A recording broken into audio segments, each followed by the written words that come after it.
So the options for the breakouts are transitioning from working from home back to the office and helpful approaches to vaccine hesitancy. So if you are interested in either of those networking breakouts, just type in which one you want in the chat. Otherwise, if there's still time remaining, just stay in the room and we'll get you where you need to be. And I think that is all on the agenda or on my checklist. So we will kick it off to Mia Tripi for the governmental update. Thanks, Tracey. Hello, good afternoon, everyone. As she mentioned, I am Mia Tripi. I work with James Madlam over at Mueller Communications, and I know you're used to seeing his face either at meetings or maybe virtually as well, providing sort of these governmental updates. So I hope you don't mind my tapping in for him today. I'm just going to provide a really brief update on a subject you've likely seen media attention on, heard some rumblings about over the last several months. Maybe you've even participated in some advocating around it. The subject is the state budget. So I'm just going to roll us back in time a few weeks to April. Throughout the month of April, the Joint Finance Committee, so that group of legislators from both the House or the Assembly and the Senate, who have taken on kind of reviewing the governor's budget proposal, they held 4 hearings across the state of Wisconsin where they listened to input on the budget from constituents. They then kind of took that feedback back to their committee, and in early May met and debated on several topics, including a potential expansion of Badger Care, as well as a lot of other subjects, as they sort of took apart that budget piece by piece. On May 6th, the committee voted to alter much of the governor's proposal, and they're going to kind of continue coming up with that budget plan in committee. And then in June, so coming up here in a couple of weeks, it is anticipated that Joint Finance will finalize its draft and send that draft to both the Assembly and the Senate for all of the members of the legislature to review, make any amendments to, once they reach agreement later this summer, maybe in July, in a typical year, it's in July, that'll go back to the governor's desk for his review. He then has the ability to line item veto different words, phrases, sentences, pieces of the budget.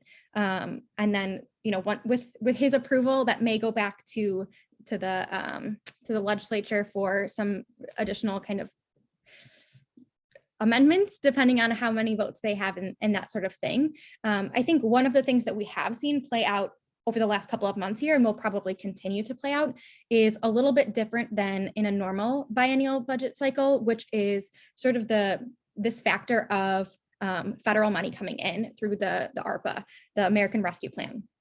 This is really that one-time sort of federal aid from the federal government to the state of Wisconsin and to different local communities. As the legislature looks at what those dollars include, where they're able to be spent, that's kind of factoring into where they will put budget dollars. If they have some federal money for things that they'd rather pay for instead of outside of the state purse, that's something that they're considering doing and figuring out how do we move forward with that. So this process may take a little bit longer and look a little bit different than it has in past years, and that's really one of the factors involved. That's kind of the big picture overview that I'm going to provide today. If you have questions, feel free to send those in the chat, or I don't know if you're able to unmute yourself and ask them. I'll try and answer some, and if there's something that I don't have the answer to at my fingertips, I can get it for you. Any questions anyone has top of mind right now? Okay, I'm going to then go ahead and make an introduction here. I have the pleasure of introducing Alderwoman JoCasta Zamarripa, who represents Milwaukee's 8th District. The Alderwoman's public service career began back in 2010 when she made history by becoming the first Latina elected to the Wisconsin State Legislature. She served, yes, claps, I see Katrina clapping. She served in the legislature for 5 terms before making history once again in 2020 by becoming the first Latina and the first openly LGBTQ member of Milwaukee's Common Council. Alderwoman, I will turn it over to you. Thank you so much, Mia, for that lovely introduction. Thank you very much, Menomonee Valley businesses, for inviting me to come speak to you. I'm told I got 10 minutes, is that right?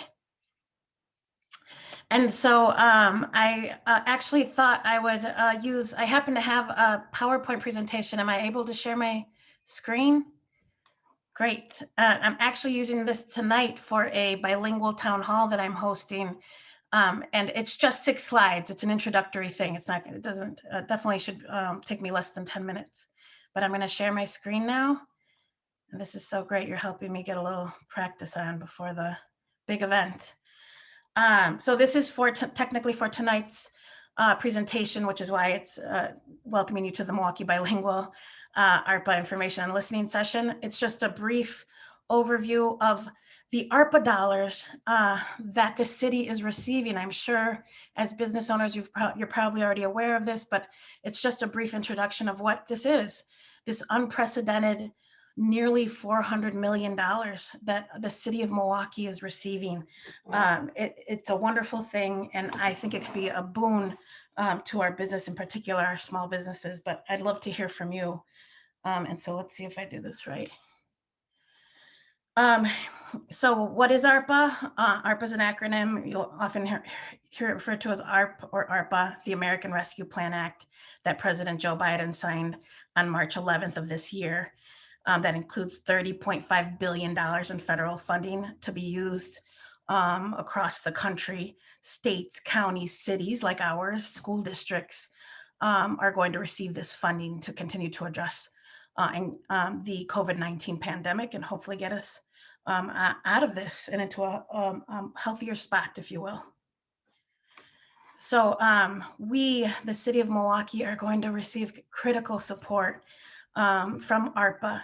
The city, as I said, is going to receive nearly $400 million. This is unprecedented. The state, the entire great state of Wisconsin, is going to receive a total of $2.5 billion, while Milwaukee County will receive $184 million, MPS $731 million, and other levels of government across the state will also receive ARPA dollars. So together, these funds can help us to recover from the pandemic and make us stronger and more resilient is our hope. And I gotta make sure I check my latest CNN report, but we also know that we could be getting even more money if President Biden's infrastructure and jobs bill makes it through Congress. And as of the time I made this slide, the plan had still not yet been passed by Congress. Somebody told me if there's any late breaking news, and I don't have the latest, but if that infrastructure bill is passed, that could mean approximately $2 trillion to be dispersed to communities across the country to improve our nation's infrastructure, from our roads and bridges and public transit to broadband internet access, to boost manufacturing, build new housing, improving our aging schools and replacing our lead pipes and improving our water infrastructure, just to name a few things. Again, I make sure to note that we have that $394 million pretty much in hand. It's coming. While the infrastructure plan is still waiting to see what the outcome of that is as President Biden works to get it through Congress. And so these are some of the things that ARPA funding can be used for. Again, we have been waiting and watching from the U.S. Treasury to make sure we know that the specific things that the money can be spent on. From right now, we know it's COVID-19 public health expenses, so important as we work to get our people vaccinated. Revenue losses that the city suffered during the COVID-19 pandemic, we can use it to fill those holes. Broad support for households impacted by COVID-19. But funding can also be used for economic recovery in specific ways. And I'm hoping that's what I'll hear from you guys today as business owners. We can use it on key infrastructure, economic resilience, and the like. Again, just want to point out, ARPA does allow governments like the city of Milwaukee to use the ARPA funds, to make up for that lost revenue last year and to preserve critical city services. And just as a note, the mayor did a good job of pointing this out. Last year in 2020, during the pandemic, we did lose about almost $20 million in parking revenue because, as you know, we suspended much of the parking, the meters, the overnight parking permits, all of that was suspended throughout the pandemic to help folks out, really. But we did lose almost $20 million in parking revenue, as well as about $25 million in just general fund revenue. And that's also the license fees that we did suspend too for our businesses and the like, again, trying to help our folks out during that pandemic, but we did lose that revenue last year. And so what's next? I want to hear from you today, especially as business owners, about how you want to see the ARPA dollars spent here at the city. We're going to be doing, the administration is putting together a very comprehensive survey that we want to push out to our constituents, to our business owners, to everyone, to get a grasp on what your priorities are. We know that in June, late June, Mayor Barrett's going to present a further plan around ARPA. So we'll have to watch out for that. Mayor Barrett has committed to working with all of us, Common Council residents, businesses, on how we're going to spend the ARPA dollars. And of course, myself and my colleagues on the Common Council are committed to listening to residents, to business owners, to all, and pushing forward your priorities, as well as, of course, holding our mayor accountable. And so that's just a quick intro to ARPA that I wanted to share with you. Let me get out of here now. And would love to hear your input on how you would like to see the ARPA dollars spent, in particular to help our businesses, who I know took a huge hit as well during and continue to, right, during this pandemic that we're struggling through. Thank you.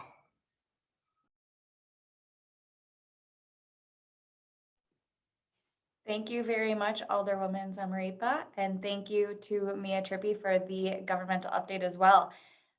We can move right along if there's no other questions.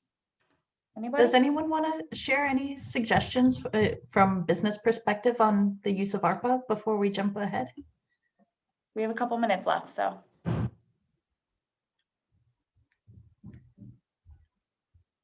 We have a quiet bunch. Oh, go ahead. I know we only have a couple minutes left.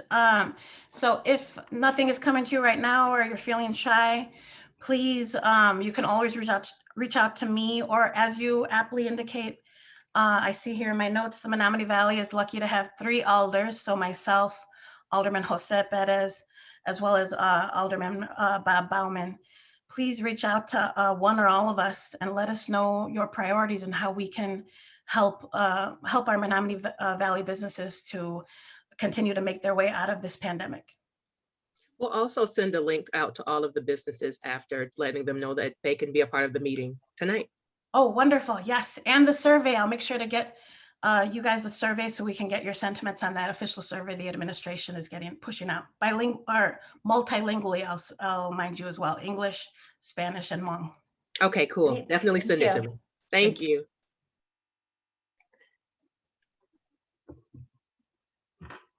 Anybody else? Okay. We will move along to an update on the Milwaukee Estuary area of concern from Rebecca Fedak and Brennan Dow. Thank you. And thanks to everyone for allowing us to take some of the time today, and for Corey and Menomonee Valley Partners to kind of make that connection. Quick introduction. I'm Rebecca Fedak. I'm the Lake Michigan Basin Supervisor for the Office of Great Waters at Wisconsin DNR. And we oversee many programs at the DNR, one being the Area of Concern program. And pretty quickly, I'm going to pass it over to Brennan Dow, who is our Milwaukee Estuary Area of Concern Coordinator. But just a few remarks before I hand it over to him to explain a bit more about that program.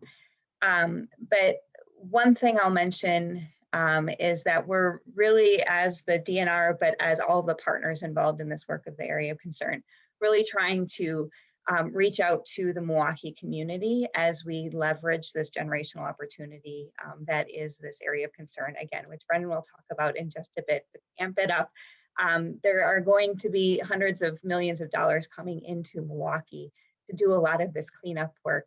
And we are trying to make sure that we're getting in front of as many of Milwaukee stakeholders as we can to ensure that the work that we're doing is aligning what the community priorities are, and to ensure that stakeholders, like all of you, know how you can engage with this work of the area of concern. So in addition to public meetings like we had last week to talk about important projects like the dredged material management facility, which is one of the projects of the area of concern, we want to be getting in front of groups like this just to be able to share what the work is. So I will now pass it over to Brennan to explain a bit more what this work is and how we're hoping organizations like yours can share how this might align with what your priorities are. So I will pass it over to Brennan. Thank you, Rebecca. And I will try sharing my screen. Hopefully everyone can see that. Yep, you're good. I'm going to open this up. Okay. So Rebecca gave a good overview about the purpose and why we're here to talk to you today about the AOC. I think it's definitely very important to hear everyone's feedback and priorities throughout the Milwaukee Estuary, not just from the environmental standpoint, but since everyone kind of lives and works near the water, it'd be good to hear the types of work that you are doing and how we can better improve or coordinate on things to make sure that we are not impacting it and that we are flourishing it, I guess. So this is something that I won't talk a lot about throughout this presentation, but just so everyone's aware, kind of the Waterway Restoration Partnership that you see on the first slide signifies a group of partners throughout the entire Milwaukee area that have been here for a while and are known to address a lot of issues with regards to environmental degradation and water quality.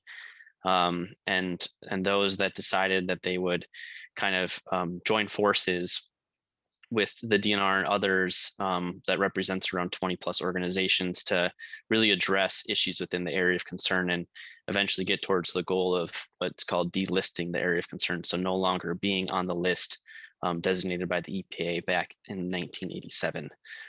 So that is just a very brief overview of what the Water Restoration Partnership includes. So with that, I don't expect to spend a lot of time on this slide, just to show you kind of how the inception of the area of concern started, which was kind of through the Great Lakes Water Quality Agreement that was originally formed in 1972 to regulate discharges of pollutants to the water, which actually came through also the Clean Water Act that I'm sure everyone's familiar with, and then also through regulating standards for areas or organizations that discharge to that water and create criteria for what those levels include. And so through that kind of process, and as the Great Lakes Water Quality Agreement was there for a longer period of time, that they saw the need, the International Joint Commission saw the need to designate area of concerns areas that are in much dire need of attention compared to all the other locations throughout the Great Lakes. And so in 1987, there was a designation of 43 area of concerns throughout the Great Lakes that have a variety range of issues, Milwaukee being one of them. And so every year or two, you'll see the DNR and the Waterway Restoration Partnership now that addresses issues within the AOC. You'll see what is called a remedial action plan that goes out that shows progress that's been made since designation, and then as well as where we're heading within the next couple of years for wanting to make progress towards delisting. And so how is this possible? So everyone hopefully is familiar with the Great Lakes Restoration Initiative, so I don't have to go into a lot of detail. But primarily it was launched in 2010 as a non-regulatory program that focuses on addressing issues outlined within the Great Lakes Water Quality Agreement. And as part of that, the GLRI, there's 5 different focus areas, which you see in this pie chart here. And so I kind of when I try to explain what the GLRI is, it's 5 different focus areas, and one of those 5 focuses on AOCs. And so area of concerns does normally get a larger piece of the pie every year when it comes to funding, but that piece of the pie is distributed amongst all of the AOCs throughout the Great Lakes. And so it's meant as being, it's recognized as being a non-competitive program, but the DNR, at least the state of Wisconsin, area concerns within it compete for funding against other AOCs throughout the Great Lakes. And it really comes down to how you can prioritize and fund specific projects to address those issues. And so the issues are referred to as beneficial use impairments, which is just a fancy term for saying impairments or issues. Before the GLRI started, there was only 10 issues across all AOCs that were considered removed. So after 2010, as of January this year, we're at 100 now that have been removed. So it's definitely provided a big catalyst jumpstart in being able to remove impairments and a good fiscal priority to be able to address those. So this is what I referenced before. This only currently shows the US Great Lakes AOCs, Milwaukee being one of 5 throughout Wisconsin.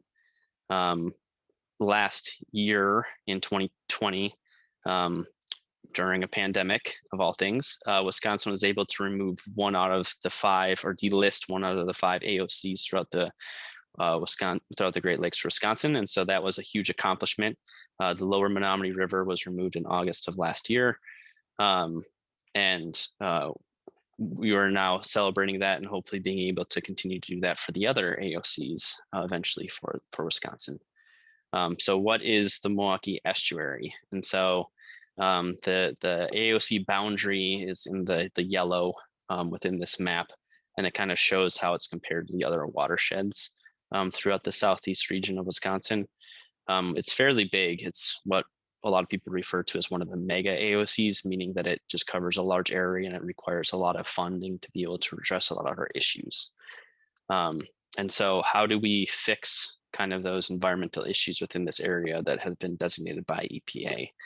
And by doing that, there's obviously a lot of things or steps along the process within each of these boxes, but this is kind of where it breaks out to for our objectives and work that needs to be accomplished. And so by doing that, being able to achieve and address these impairments, we have to clean up our waterways and improve water quality. We have to restore fish and wildlife habitat, but also improving outdoor recreational opportunities like swimming, boating, and fishing through certain environmental cleanup efforts. One of the biggest one is sediment cleanup. So legacy material that has been deposited on the bottoms of our rivers from industrial pollution, that by addressing that, you really get at addressing a lot of the impairments or issues within the AOC. And so I like to kind of organize it in 3 different ways. So in Milwaukee, we have 11 impairments out of the possible 14 that you can have throughout Great Lakes AOCs. And so of those 11, on the screen shows those that are kind of contributing to addressing cleaning up waterways. And what I referenced before was addressing contaminated sediment. So that is definitely one of them. And then the other 2 that fall under the restored habitat category is really getting at addressing invasive species, contributing to improving native wildlife and fish throughout the AOC, and really getting at addressing a lot of the issues that you see through industrialization, urbanization, where you kind of fill in wetlands and, put sheet pile wall and concrete walls along our shorelines. And so you don't have that kind of natural shoreline that you would normally see within kind of the historical area of Milwaukee. And then the other one is related specifically to issues like beach closings and advisories, primarily because of E. coli issues or degradation of aesthetics, a lot of pollution at the surface, as well as smell and other things within the area of concern. And so being able to address all of these doesn't necessarily fall on the shoulders of the DNR. that we have a lot of partners underneath kind of that waterway restoration partnership that are determined through those that participate in a lot of our work groups within the AOC. We actually have, I think, close to 10 work groups now that is being formed or have been formed to address all of our impairments. It's definitely not a small ask, for sure. So if you do want to get involved or have not heard of the Waterway Restoration Partnership before, feel free to email that link on the bottom there. It can get you signed up for e-newsletters that go out, as well as being able to potentially get you involved in some of the committees or having conversations with those that know what's going on, to be able to bounce questions and feedback off of. So with that is the end of my presentation. Hopefully we have enough time left for questions. I know this is just getting at the surface of the area concerns, so I could talk to you for days about it, but that's kind of where we're at.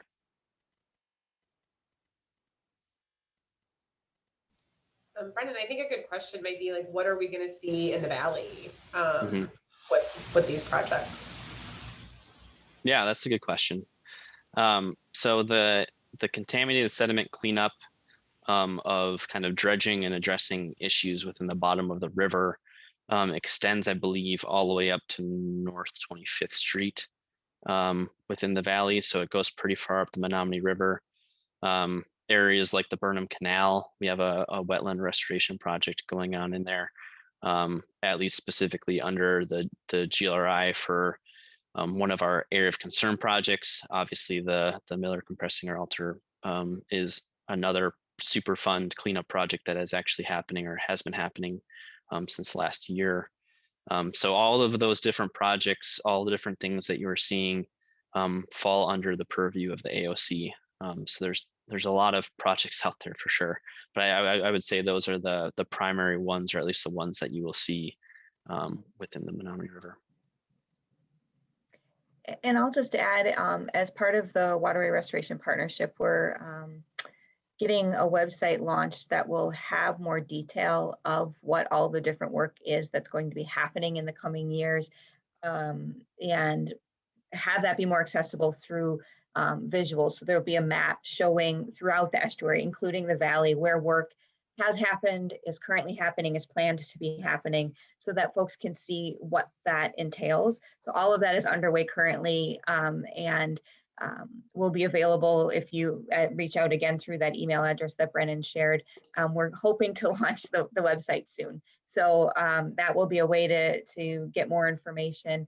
And additionally, as I mentioned in my beginning remarks, we want to be getting in front of audiences like this to be able to share those updates on a regular basis. So if there are other groups that come to your mind in terms of folks that we should be speaking with, to make sure we're, again, hearing from the community, but also making sure people are aware that this is going on. That's really the aim of the work that we're doing here. So more to come, lots more to come. So keep your ears and eyes open, and we welcome any and all feedback as we continue to work through this process. And thanks again for the time today.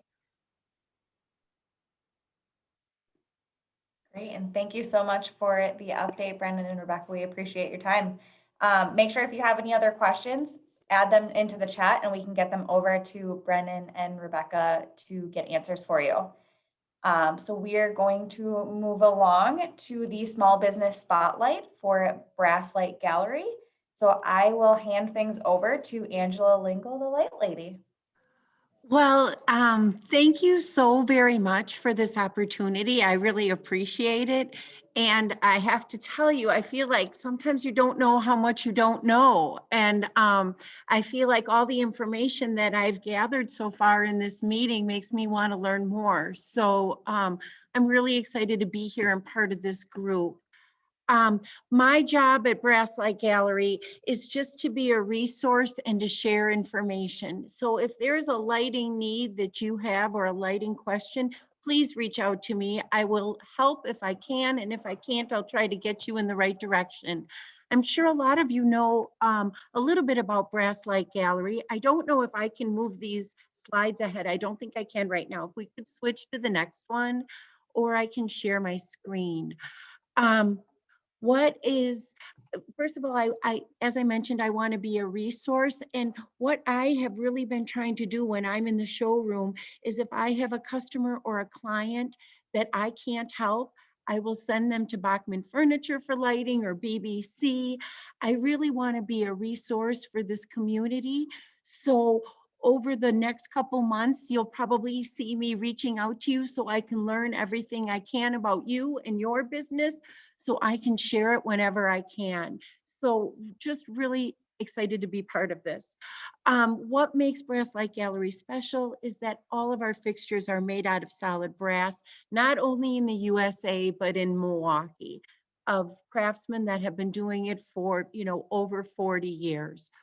As I mentioned, we make everything from brass to order. We help our clients pick out the finish, the design, the glass, the size, and then we make it for them.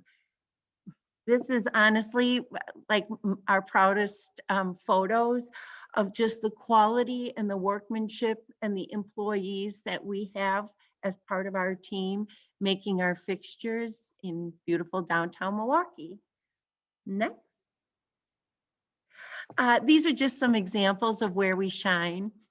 We offer interior, exterior, and alabaster stone. No two pieces of alabaster stone are alike. They're hand carved in Spain, and then we make them into beautiful fixtures. Most recently, I was just at Miller Park for a baseball game, and I looked down the hallway and I couldn't believe my eyes. There were alabaster stones lining the walls. So just another example of how we're working together in the Menomonee Valley.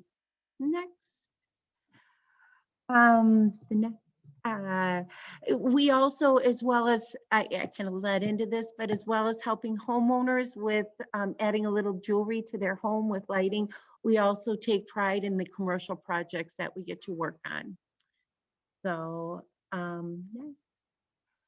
we're working on a new line of lighting. It's called our Modern Lines. I'm just kidding, but I just thought this photo was so good. I had to use it because it almost makes me think of a lot of times when I see light in the city streets, that's what I see. Again, just wrapping everything up, I really appreciate for this opportunity to share information, and I look forward to the day when we can meet in person and shake hands again. But in the meantime, when I do reach out, if you don't have time, I totally understand. But if you do, I look forward to sitting down and learning more about your businesses and what you do every day. So thank you for this opportunity. Thank you so much. It was good to learn more about Brass Light Gallery. Yeah. I love sharing. I light up. They call me, it sounds dorky, but they call me the lighting lady because I just love talking, sharing, learning about lighting. So I love it. That's great. Yeah. That's so awesome. Thank you so much. Yeah. Perfect. Well, we are going to move along to the MVP update. So I will welcome Michelle Kramer, Director of Marketing and Business Development for the Menomonee Valley Partners. Thank you so much, Tracy. So good afternoon, everybody. Just a few updates. I'm taking over for Corey. She had to pop out. So we have generally the I-94 East-West project. We have been hearing about this over a number of years. The Wisconsin DOT, they are going to do a supplemental environmental impact statement. Generally, an environmental impact statement is something that takes years to complete. They're going to do a supplement because of all of the changes that have happened in the last year and taking COVID into account and transportation patterns, as well as a number of other factors.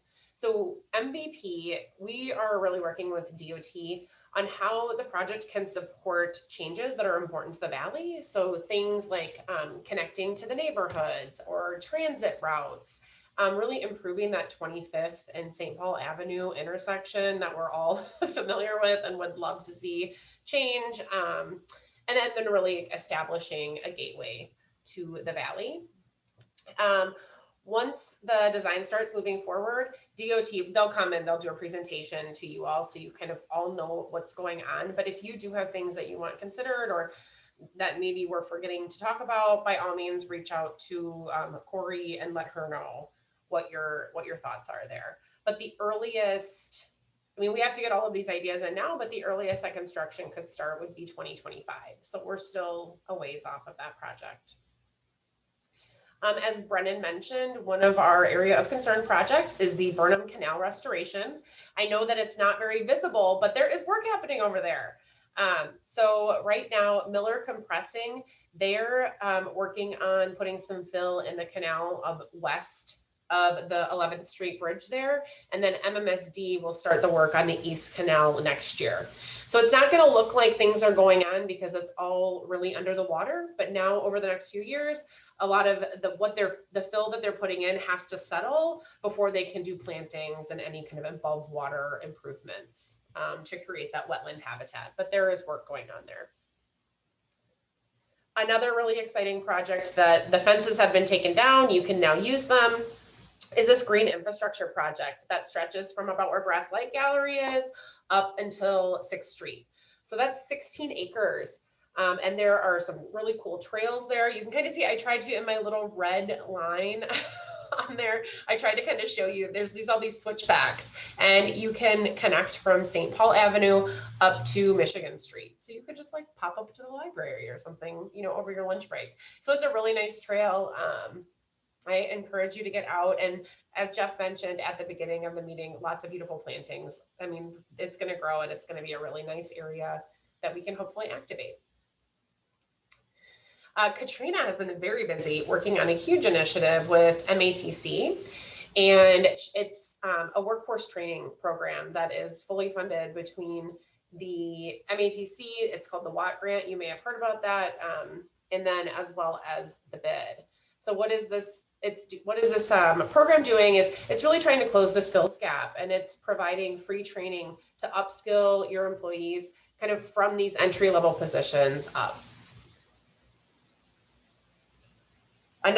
Katrina's been busy. Another program that she and Mia have been working on is the rotational engineering internship with all of these awesome Valley businesses. Businesses have been working together to launch the very first Valley rotational engineering internship. So interns will come in and they will rotate between these different Valley businesses over a period of 6 weeks. And it is a paid internship. The goal is really to increase inclusion in these fields. So if you all have ways that you can help get the word out about the internship and encourage students to apply by June 3rd, that would be fantastic. And it is for high school students. Another Katrina program is the Career Discovery Days. And thank you to all of the companies who have participated. There were a number of different panels. I know I'll miss one, but there was a water panel, marketing and PR, I don't know, engineering, architecture, real estate. So thank you all so much, because you make these programs really meaningful for all of the students that participate. And we hope that they will then come and work in the Valley in the future.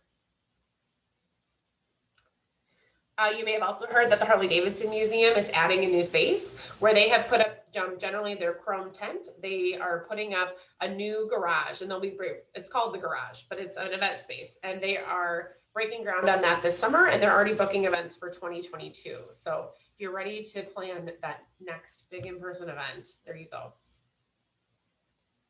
And you all know, you've heard of All Hands Boat Works, but they've been building boats out of their boat shop off of the Emberlane boat launch, but they've opened their first official workshop in the Valley, which is fantastic. They partnered with KPH Construction over on Bruce Street. So they now have space for their workshop in there. So they're building boats, and they'll have summer camps with youth this summer.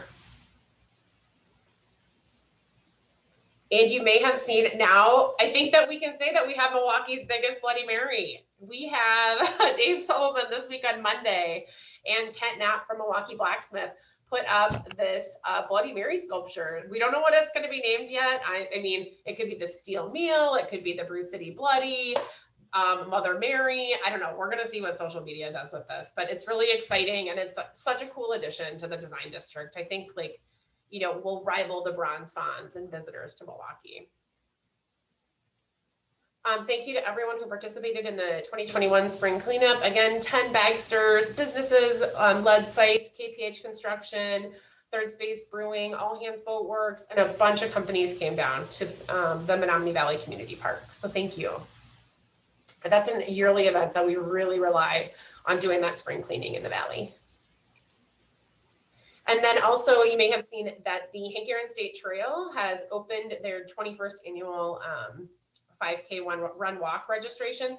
It's a great opportunity for Valley businesses to run teams.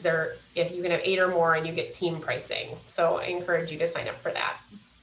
And then just a reminder to keep tabs on our summer events. We have some really great tours coming up, from drag racing to design district down West St. Paul, from transportation to restoration and looking at our waterways in the valley, Shakespeare in the Park, kayak tours, all kinds of good stuff. So keep an eye on our newsletters.